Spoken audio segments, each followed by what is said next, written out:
Boa tarde, galera. Tudo bem com vocês? Eu espero que vocês estejam muito bem, aproveitando esse tempo para estudar bastante, porque o conhecimento é tudo. Nessa aula, a gente vai falar um pouco sobre o arcadismo, que é um período literário que acontece no século XVIII e se opõe às características do barroco. Para iniciarmos, então, essa aula, nós vamos apreciar aqui um slide que traz os principais pontos, tá, desse período literário. Então, vamos iniciar aqui, olha só. O arcadismo, eu já coloquei aqui um subtítulo para o arcadismo, que seria ali o prazer da vida campestre. Então, a gente vai pensar em algo bem simples, algo bem leve, o arcadismo que vem para trazer a oposição a toda aquela estrutura do barroco, a questão da cidade que o barroco pregava, aquela angústia existencial que nós estudamos nas últimas aulas. Então, o arcadismo vem contrário a tudo isso aí. O porquê o prazer da vida campestre? Lá na mitologia grega, né, na Grécia Antiga, havia a questão dessa busca, né, pela tranquilidade, por um lugar que fosse possível escrever de forma tranquila.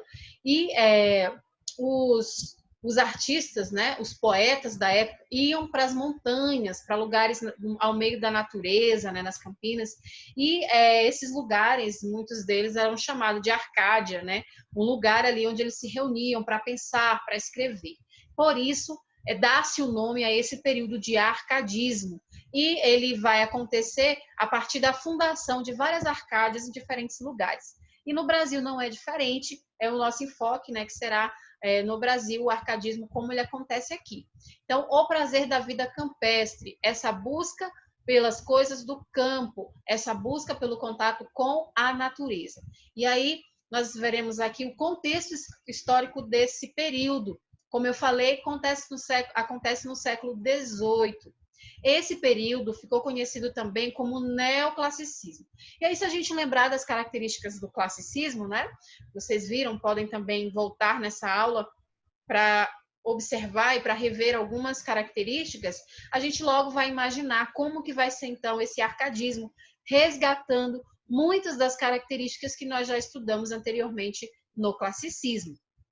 Então, nós temos, no contexto histórico, o iluminismo, século das luzes, né? A questão do esclarecimento, as ideias sendo valorizadas, o pensamento do homem, a razão. Então, a gente vai ter um período onde a ciência, né, está bem desenvolvida, a tecnologia, aí culminando com a Revolução Industrial, independência americana, um forte êxodo rural, causado por toda esse desenvolvimento, né, das cidades, a indústria e tudo mais, e tudo isso culmina aí no êxodo rural em vários lugares. O êxodo rural, lembrando, a saída, né, a saída do rural para a cidade, certo? Então, as pessoas saindo aí das áreas rurais em busca de emprego, de melhorias, né, na cidade, porque também estava sendo meio que substituída ali a sua mão de obra, tá? Então, causa aí essa questão do êxodo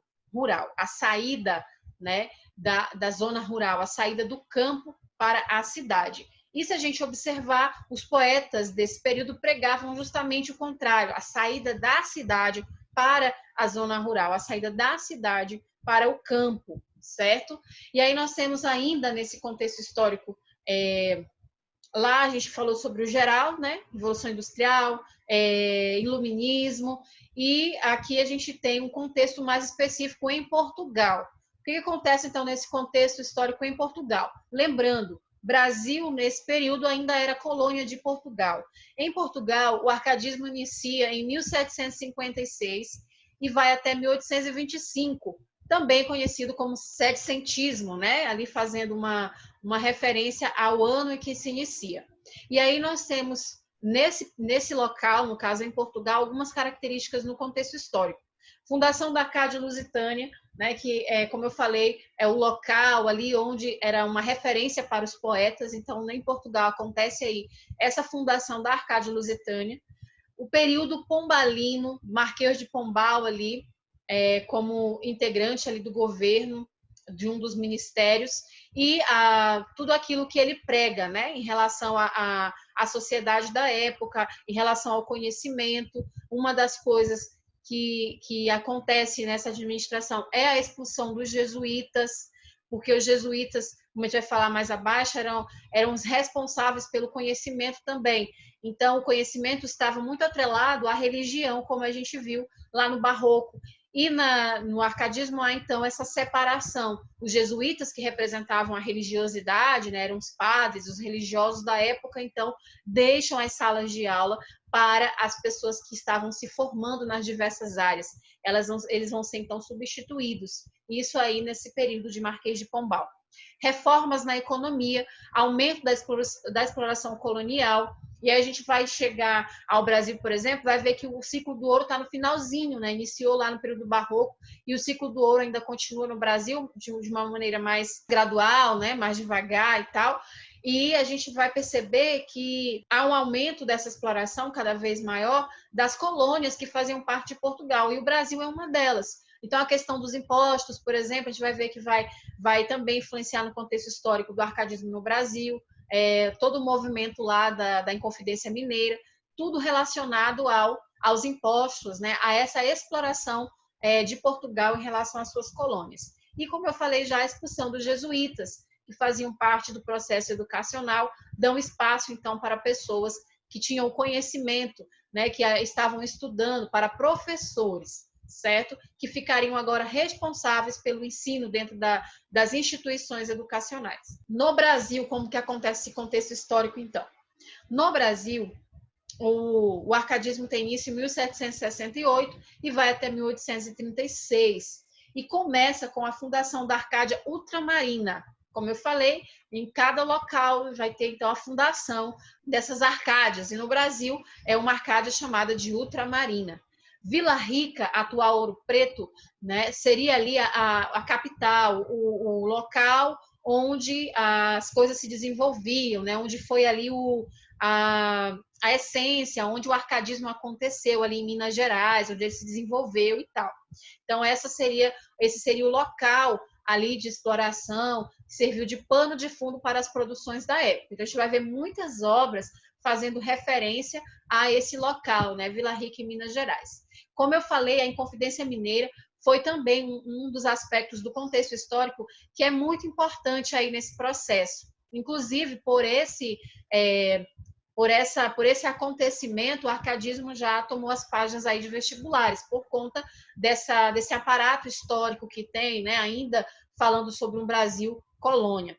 E a Inconfidência Mineira nada mais é que um movimento que foi organizado por pessoas que tinham conhecimento. Então, não foi um movimento que veio de massas populares, mas um movimento que partiu, a gente pode dizer assim, da burguesia, né, das pessoas que tinham condições, de poetas, de pessoas importantes, como Tiradentes, como o próprio Cláudio Manuel da Costa, que é um dos artistas do arcadismo no Brasil. Então, partiu da nata, a gente pode dizer assim, um movimento que brigava principalmente pelas questões dos impostos. Mas tinha uma outra situação também, que já inicia aqui o processo de briga, né? Que seria a emancipação do Brasil, a independência do Brasil. Então, o que foi a Inconfidência Mineira? Luta, né, desses poetas, desse grupo de artistas, né, e pessoas importantes, a gente pode dizer assim, luta pela redução dos impostos, que eram abusivos, até hoje são, né? Como se a gente for fazer uma análise assim,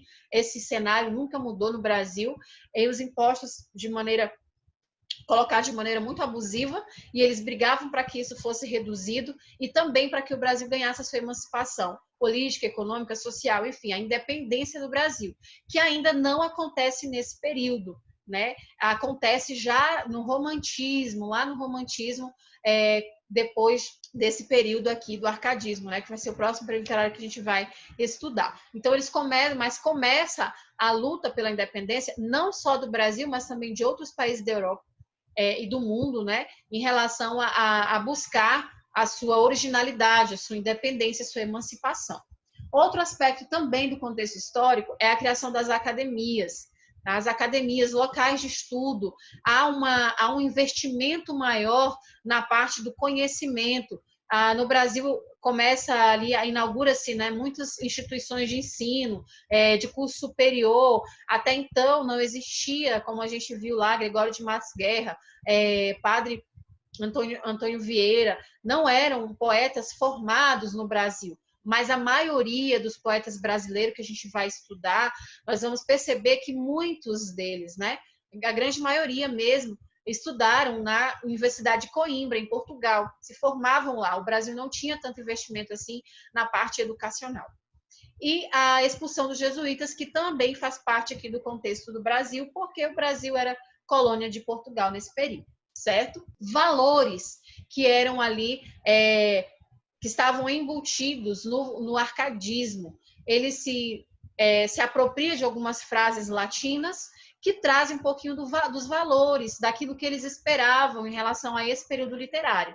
E aí nós temos aqui algumas das principais frases: inutilia truncar, que significa tirar o inútil da poesia. Então eu vou tirar aquele excesso que o barroco trazia de figuras de linguagem, a ordem inversa das palavras no texto, né? Todo aquele rebuscamento relacionado ao cultismo vai ser aqui menosprezado, a gente pode dizer assim. Então, vamos cortar somente o básico, o simples, o objetivo. A gente vai ver essa objetividade aqui em pauta no arcadismo. Então, inutilia truncar, tirar o inútil, cortar o inútil, eu só quero aquilo que é essencial.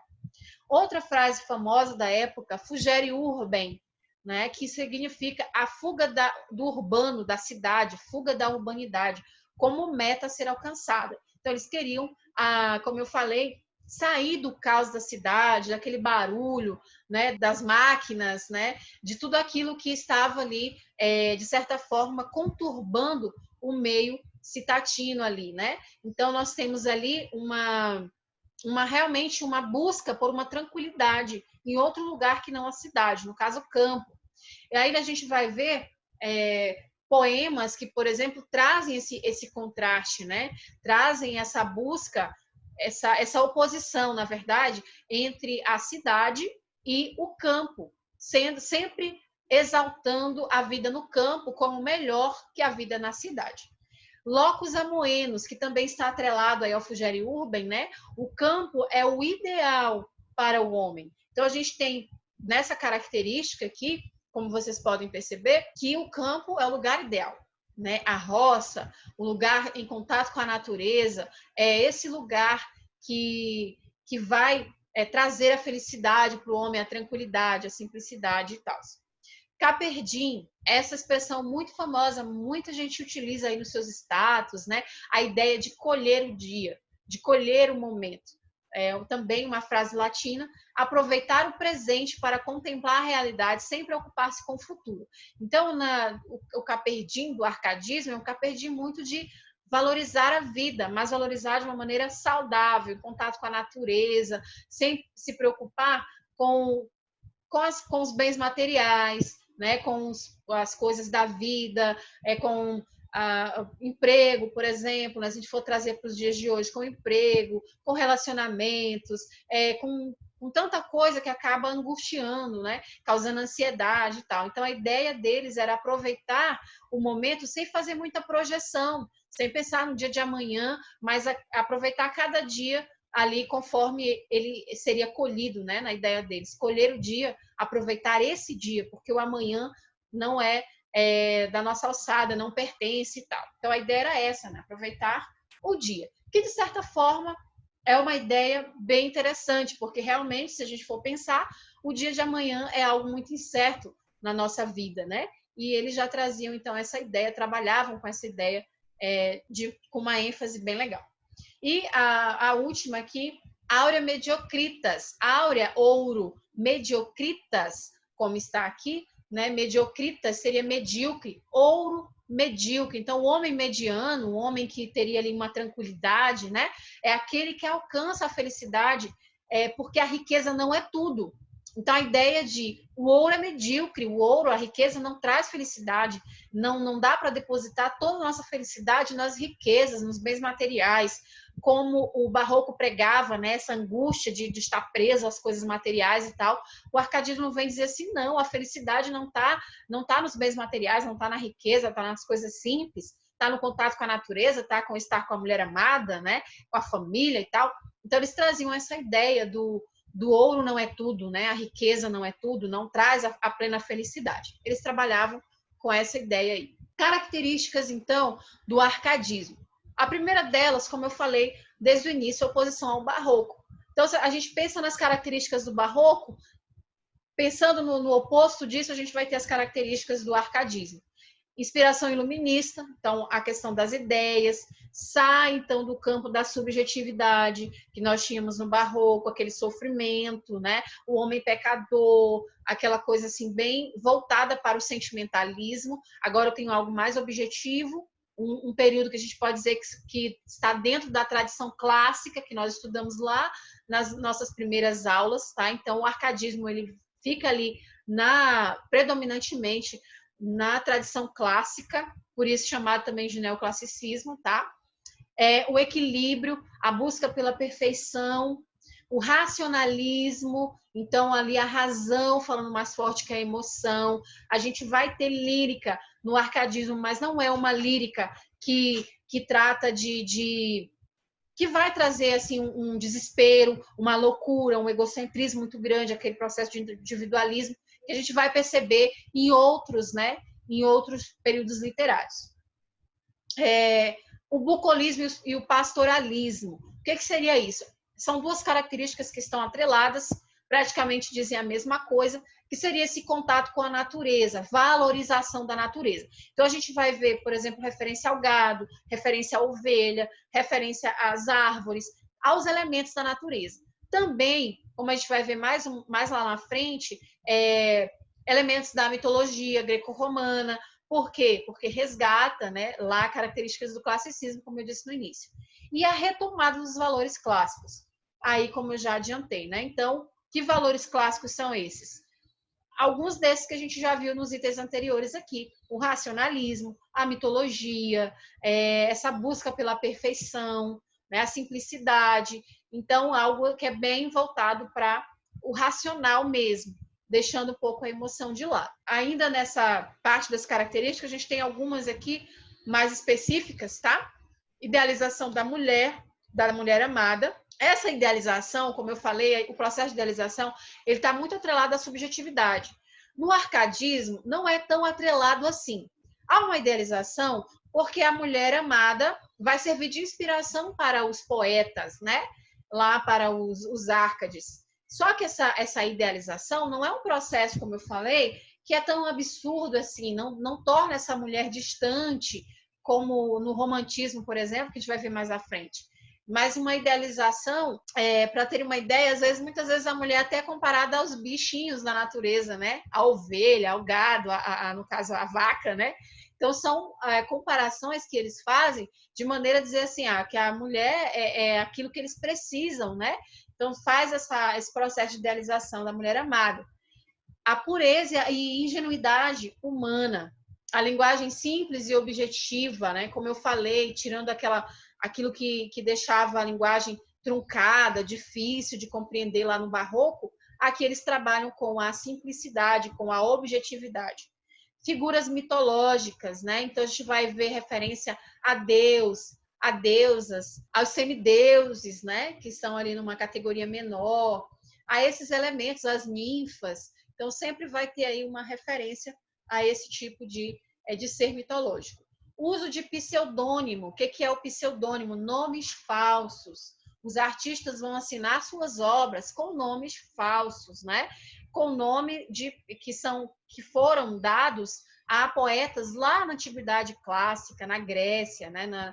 Lá dos pastores da antiguidade. Então, eles vão pegar esses nomes, resgatar e assinar as suas obras com esses pseudônimos. É uma característica bem importante do arcadismo. Preferência por soneto. Então, a gente voltar lá no classicismo, soneto de Camões, né? Então, vai continuar aqui, vai inspirar esses poetas. É algo que a gente pode dizer que ainda está ali em pé de igualdade com o barroco, porque o barroco também se apropriou do soneto. Então, continua essa preferência pelos sonetos no arcadismo. E a temática é uma temática cotidiana. Então, a gente sai de uma temática que, de certa forma, tinha também aspectos do cotidiano no barroco, mas que estavam muito ligadas à religiosidade. Agora, não. Eu não tenho mais esse processo de religiosidade fazendo parte dessa arcada literária. Tá? Então, a gente vai ter ali temáticas mais mitológicas, mais pagãs, como no classicismo também. Produção literária no Brasil, né? Produção literária como um todo do arcadismo. A gente vai ter a poesia lírica, né? No caso, o gênero lírico, o gênero épico e o gênero satírico, fazendo parte da produção literária. Então, nós vamos observar que os artistas vão escrever nessas três modalidades, né? Dentro desses três gêneros aí. Lírico, só para a gente relembrar, relação com os sentimentos. Épico, com os feitos heróicos de alguém, né? A narrativa heróica de alguém, a exaltação de alguém. Nós vamos ter isso durante o arcadismo. E satírico, sátira de crítica, nós vamos ter também poemas que satirizam as situações vivenciadas no Brasil, certo? Na parte lírico, né, do gênero lírico, nós temos aí esses artistas que escrevem na parte lírica. Cláudio Manuel da Costa é um nome muito importante do arcadismo. Ele escreve não só na parte lírica, como também na parte épica. Então a gente vai ter na parte lírica um Cláudio Manuel da Costa, com temas pastoris, com a natureza como refúgio, né? E vai falar também sobre a sua musa inspiradora, que era chamada de Nice, um pseudônimo também. Então as obras dele líricas vão falar então sobre esse relacionamento, sobre esse romance, né, com a Nice, com essa musa inspiradora, sempre num ambiente pastoril. Então os cenários das poesias líricas do arcadismo são sempre atrelados à natureza. Assim como também Tomás Antônio Gonzaga. E aí ele escreve o clássico Marília de Dirceu, que talvez você já tenha ouvido falar. Também Marília, um pseudônimo da mulher amada. E Tomás Antônio Gonzaga, ele vai passar para a literatura, para a sua obra, muito do que ele vivenciou na realidade, né? Então, ele teve que abandonar Marília por conta da idade, da diferença de idade deles. Os pais não aceitavam, o pai dela não aceitava que eles ficassem juntos e tal, e ele é exilado. Então, assim, por conta da Inconfidência Mineira, ele estava atrelado ali com Tiradentes, com a cúpula da Inconfidência Mineira, e também o motivo pelo qual o pai da moça que ele amava não deixar esse relacionamento acontecer. E aí a gente vai observar que na obra Marília de Dirceu, ele vai trazer muito esse sentimentalismo, né, de como foi difícil ficar longe dela, como que foram os dias no exílio. Então vai trazer aí todo esse contexto que ele vivenciou, né, para a poesia, para o poema dele. Essa obra, Marília de Dirceu, é uma obra que ela é dividida em liras, né? É um poema bem extenso, dividido ali pelas liras. Vale a pena ler, é um clássico da nossa literatura, bem legal. Alvarenga Peixoto, também nesse ambiente de bucolismo, né? Tudo que tenha pastoril ou bucolismo é algo que é voltado para a natureza, para a relação do homem com a natureza. Silva Alvarenga, que vai trazer na sua obra, né, simplicidade e um lirismo sensual. Então, é um diferencial do Silva Alvarenga, que ele vai falar desse lirismo amoroso, né, de uma forma bem sensual. Nas suas obras também é algo bem interessante da gente fazer a leitura. A parte épica, né, o gênero épico, então. Então, na lírica, nós já vimos, sempre vai ter ali uma musa inspiradora, sempre a natureza como plano de fundo, tá? E não épico, como que acontece essa produção literária na parte do épico?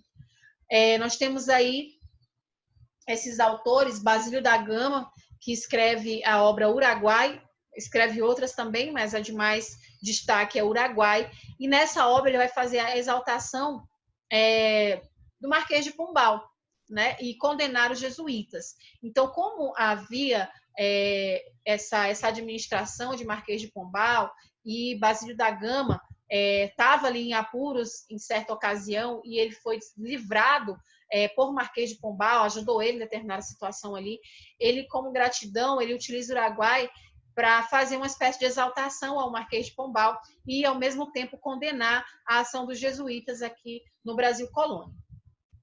Outro artista também desse período que vai escrever nessa parte épica, e aí tanto um quanto o outro, tanto Basílio da Gama quanto Cláudio Manuel da Costa, eles vão imitar o modelo camoniano. Então, Camões escreveu lá a epopeia Os Lusíadas e vai inspirar esses nossos poetas aqui brasileiros a também fazer as epopeias bem inspiradas, né, seguindo a mesma estrutura, quantidade de estrofes, quantidade de cantos, de Camões na obra Os Lusíadas. Então, a gente percebe uma semelhança na estrutura.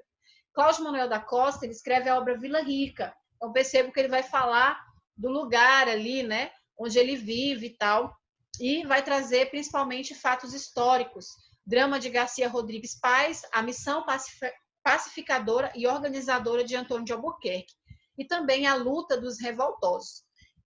Essas obras épicas e também as satíricas, a gente vai ver que trazem muito da parte do Brasil colônia, né? De como que as relações se davam, como que o Brasil era explorado, as personagens principais, né? Os personagens históricos desse período do Brasil vão aparecer nessas obras, né? Como que a sociedade se organizava e tal. Por isso que são obras bem importantes para resgatar essa origem, essa parte do Brasil colônia.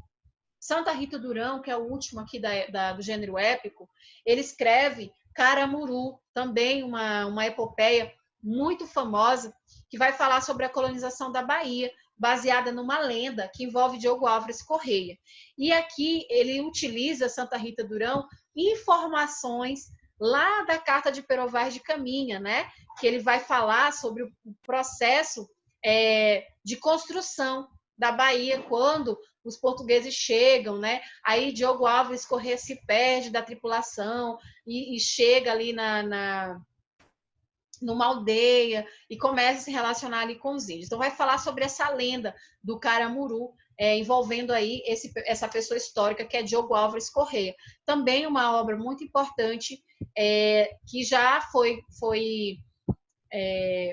utilizada para filme, né? Para o cinema, foi adaptado para o cinema, para a televisão. E se vocês procurarem, vocês vão achar essa obra Caramuru, um filme brasileiro, que vai trazer algumas coisas bem semelhantes com a obra e outras que divergem um pouco, né? Também a situação de ser um filme brasileiro, explorar muito a parte da sexualidade e tal. Então, vocês podem conferir aí essa obra Caramuru. Na parte do satírico, tá? O que a gente vai ter, então, na parte do satírico? Sátira, crítica. Tomás Antônio Gonzaga, que nós já vimos lá na lírica, né? Ele trabalha também no satírico. É o autor, acho que o único autor que faz essa espécie de gênero satírico, que é o que se destaca, a gente pode dizer assim, com a obra Cartas Chilenas. Então, Cartas Chilenas é como se fossem cartas direcionadas ao Chile, ao governador do Chile, né, e à cidade de Santiago. Mas, na verdade, ele utiliza toda essa farsa, né, para falar do ambiente brasileiro. O que ele vai falar nessas cartas, né, nesse gênero satírico dele?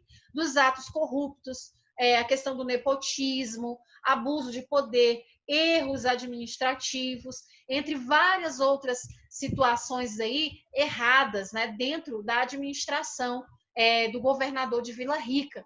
Então, ele vai trazer os podres, a gente pode dizer assim, da época dessa administração ali na Bahia, e fazendo uma relação disso com o Chile, para que essa obra fosse, na verdade, um satírico de escárnio, para a gente entender melhor, né? Seria algo ali do escárnio, mudando nomes, não falando de forma declarada que era realmente ali da Bahia, mas para os críticos, né? Para aquelas pessoas estudiosas e tal, e para nós hoje sabemos que era realmente uma crítica ao governo local, ali a administração da cidade da Bahia, né? Do estado da Bahia como um todo, e ele vai trazer essas críticas aí que até hoje são muito comuns no nosso governo, né? E na forma de governo que nós adotamos hoje, isso ainda permanece.